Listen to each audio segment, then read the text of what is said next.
जब रामचंद्र जी बारात लेकर के मिथिला गए तो जितनी सीता की सखियां थी, जब बारात आती वैसे भी लड़कियां दुल्हन को छोड़ देती, वो कितनी भी सुंदर लग रही हो छत पे जाके दूल्हे को देखती है सबसे पहले। तो इसी तरह से जब बारात आई ना तो सीता मैया की सहेलियां एकदम पहुंच गई छत पर राम जी को देखने, और बड़े सुंदर भाव से देख करके प्रभु श्री रामचंद्र जी को सीता मैया को बताने लगी कि तोहार दूल्हा जो हो, कहने लगे सिया कि तोहार दूल्हा, अरे तोहार दूल्हा हो, तोहार दूल्हा का हो सावर सावर सुरतिया, तोहार दूल्हा सावर सावर सुरतिया, तोहार दूल्हा, तोहार दूल्हा हो,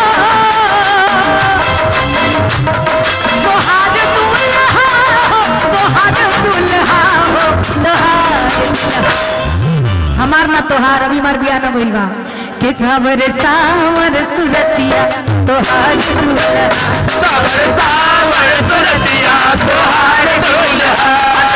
सावर सुरतिया, तोहार दूल्हा, सावर सावर सुरतिया, तोहार दूल्हा।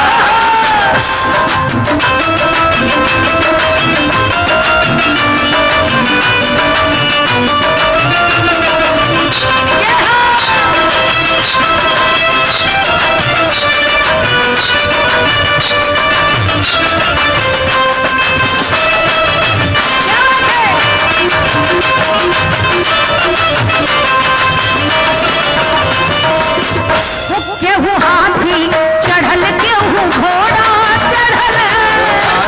चढ़ल केहू घोड़ा चढ़ल, केहू ऊंट पे सवार बरियाती चढ़ल,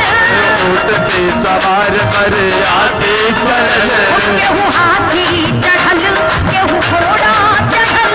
केहू ऊंट पे सवार बरियाती चढ़ल, तू तो पालकी सवार हो,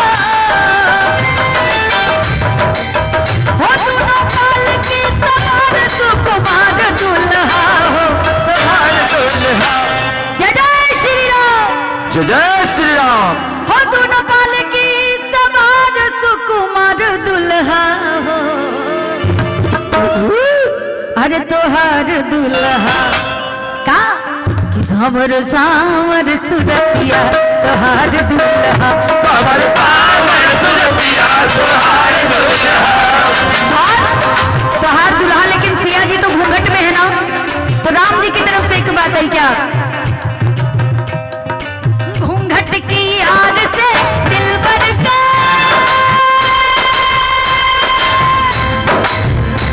दीदार अधूरा रहता है, जब तक ना पड़े राम की नजर, जब तक ना पड़े राम की नजर,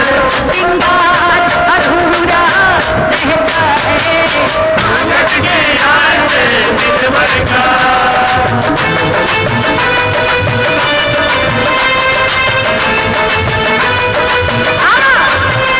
सावर सावर सुरतिया, तोहार दूल्हा, सावर सावर सुरतिया, तोहार दूल्हा। इतना खूबसूरत माहौल बना हुआ था मड़वे का, हमको नहीं लगता इसके बाद जो गा के जा रही हूँ कभी फरमाइश करिएगा, कोई आएगा तो गा देगा तो कहिएगा। और क्या हुआ, होते की शोभा मड़ैया के मनवा भरल, शोभा मड़ैया के मनवा भरल, हीरा मोती जड़ल, इंद्रासन बादल, हीरा मोती जड़ल, इंद्रासन बादल, देखी शोभा मड़ौआ के मनवा भरल, हीरा मोती जड़ल, इंद्रासन बादल, फूल बन से बन के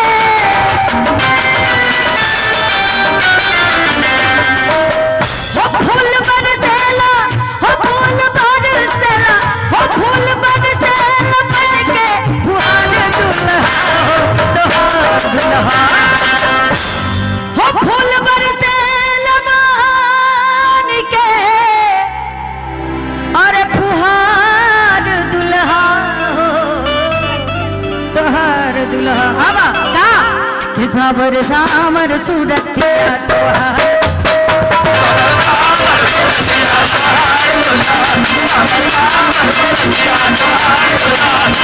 Thank you.